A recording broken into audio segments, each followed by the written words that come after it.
Year 1904 में Thompson ने अपना एटॉमिक मॉडल दिया।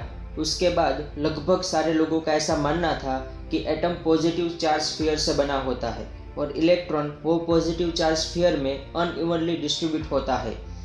लेकिन ईयर 1909 में अर्नेस्ट रुथरफोर्ड ने अपने assistant scientist Geiger and Marsden के साथ गोल्ड फॉइल एक्सपेरिमेंट या फिर हम कहें तो अल्फा स्कैटरिंग एक्सपेरिमेंट परफॉर्म किया और वो एक्सपेरिमेंट करने के बाद पता चला कि थॉमसन ने जो अपना एटॉमिक मॉडल बताया था वो रॉन्ग था।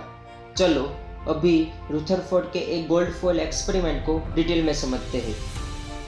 रुथरफोर्ड ने अपने एक्सपेरिमेंट में एक अल्फा पार्टिकल सोर्स लिया और वो अल्फा पार्टिकल सोर्स को लीड बॉक्स में रखा गया, जैसे कि आपको स्क्रीन के ऊपर दिख रहा है। अगर हम लीड बॉक्स का क्रॉस सेक्शन देखें तो कुछ इस तरह से है। रुथरफोर्ड ने लीड का बॉक्स इसलिए रखा क्योंकि जब अल्फा पार्टिकल सोर्स में से रिलीज होते हैं तब वो सारी डायरेक्शन में रेडिएट होते हैं, लेकिन लीड बॉक्स वो सारे अल्फा पार्टिकल को एब्जॉर्ब कर लेता है और सिर्फ स्ट्रेट पाथ अल्फा पार्टिकल को ही पास होने देता है। बाकी सारे अल्फा पार्टिकल लीड वॉल पे एब्जॉर्ब हो जाते हैं। रुथरफोर्ड ने अल्फा पार्टिकल सोर्स के बिल्कुल सामने गोल्ड फॉइल रखी थी और एक गोल्ड फॉइल की थिकनेस 4 × 10⁻⁵ सेंटीमीटर थी एंड वो गोल्ड के 1000 एटम से बनी हुई थी। रुथरफोर्ड ने गोल्ड की फॉइल इसलिए सिलेक्ट की क्योंकि गोल्ड मोस्ट मैलिएबल मेटल है।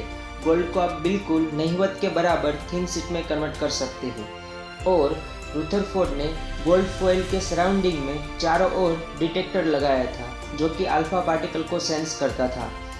जैसे ही अल्फा पार्टिकल सोर्स में से इमिट होते हैं, आपको बता दें अल्फा पार्टिकल हीलियम के ही न्यूक्लियस से बने होते हैं एंड वो पॉजिटिव चार्ज पार्टिकल है। अल्फा पार्टिकल ट्रैवल होकर वो गोल्ड फॉइल के ऊपर इंसिडेंट होते हैं।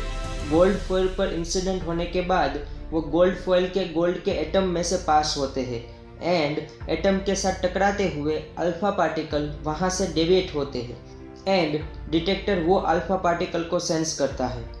चलो अब हम नैनो लेवल पर देखते हैं। रुथरफोर्ड ने ऑब्जर्व किया कि लगभग most of alpha particle atom में से ट्रैवल होकर स्ट्रेट लाइन में इंसिडेंट होते थे और उसमें से कोई अल्फा पार्टिकल एटम में से डेविएट होकर डिटेक्टर पर मिलते थे। बाद में रुथरफोर्ड ने कैलकुलेशन करके कुछ ऑब्जर्वेशन निकाले और उन्होंने बताया कि 0.14% ऑफ अल्फा पार्टिकल 1 डिग्री से ज़्यादा डेविएट होते थे।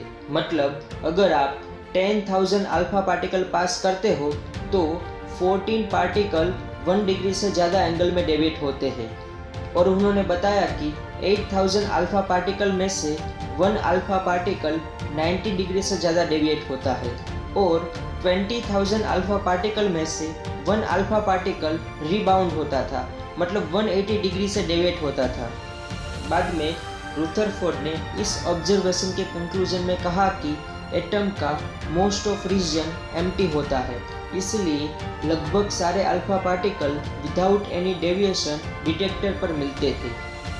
रुथरफोर्ड का कहना था कि एटम का पूरा मास एक छोटे रीजन में कॉन्सेंट्रेट होता है एंड वो रीजन पॉजिटिवली चार्ज होता है क्योंकि अल्फा पार्टिकल खुद पॉजिटिव चार्ज पार्टिकल है और वो एटम के सेंटर से रिपल्स होकर डेविएट होते थे एंड वो स्मॉल कॉन्सेंट्रेटेड रीजन को उन्होंने न्यूक्लियस नेम दिया। और उन्होंने बताया कि वो न्यूक्लियस के सराउंडिंग में नेगेटिवली चार्ज इलेक्ट्रॉन रिवॉल्व होते हैं एंड वो इलेक्ट्रॉन एंड न्यूक्लियस एक दूसरे के साथ इलेक्ट्रोस्टैटिक फोर्स से जुड़े रहते हैं। लेकिन रुथरफोर्ड के इस एटॉमिक मॉडल के भी कुछ ड्रॉबैक है, चलो वो देखते हैं। इलेक्ट्रोमैग्नेटिक थ्योरी ये कहती है कि अगर कोई पार्टिकल एक्सीलरेट करता है तो वो रेडिएशन के थ्रू अपनी एनर्जी रिलीज करता है। तो जब इलेक्ट्रॉन ऑर्बिट में रिवॉल्व करता है तब वो अपनी वेलोसिटी को एक्सीलरेट करता है एंड एनर्जी रिलीज करता है। तो according to Rutherford atomic model, अगर इलेक्ट्रॉन एनर्जी रिलीज करता है तो इलेक्ट्रॉन की ऑर्बिट श्रिंक होनी चाहिए और इलेक्ट्रॉन एक समय पर न्यूक्लियस के कांटेक्ट में आ जाना चाहिए और कैलकुलेशन के हिसाब से इलेक्ट्रॉन को न्यूक्लियस तक आने में 10⁻⁸ सेकंड लगता है, बट ऐसा नहीं होता है। इसीलिए रुथरफोर्ड का atomic model stability of atom को समझा नहीं पाया था। ये ड्रॉबैक को ओवरकम करने के लिए सामने आए नील्स बोहर और उन्होंने बाद में अपना स्टैंडर्ड एटॉमिक मॉडल दिया। नील्स बोहर ने अपने एटॉमिक मॉडल में कहा था कि इलेक्ट्रॉन जब न्यूक्लियस के सराउंडिंग में रिवॉल्व होता है तब वो एनर्जी रेडिएट नहीं करता है, उनके पास फिक्स एनर्जी होती है एंड वो फिक्स ऑर्बिट में ही रोटेट होता है। बोहर को अपने ए एटॉमिक मॉडल के लिए ईयर 1922 में नोबेल प्राइज मिला था। दोस्तों, तो ये था atomic model of Rutherford and Niels Bohr. अगर आपको ये वीडियो पसंद आया है तो वीडियो को लाइक कीजिए, अपने फ्रेंड के साथ शेयर कीजिए और चैनल को सब्सक्राइब कीजिए। Thank you.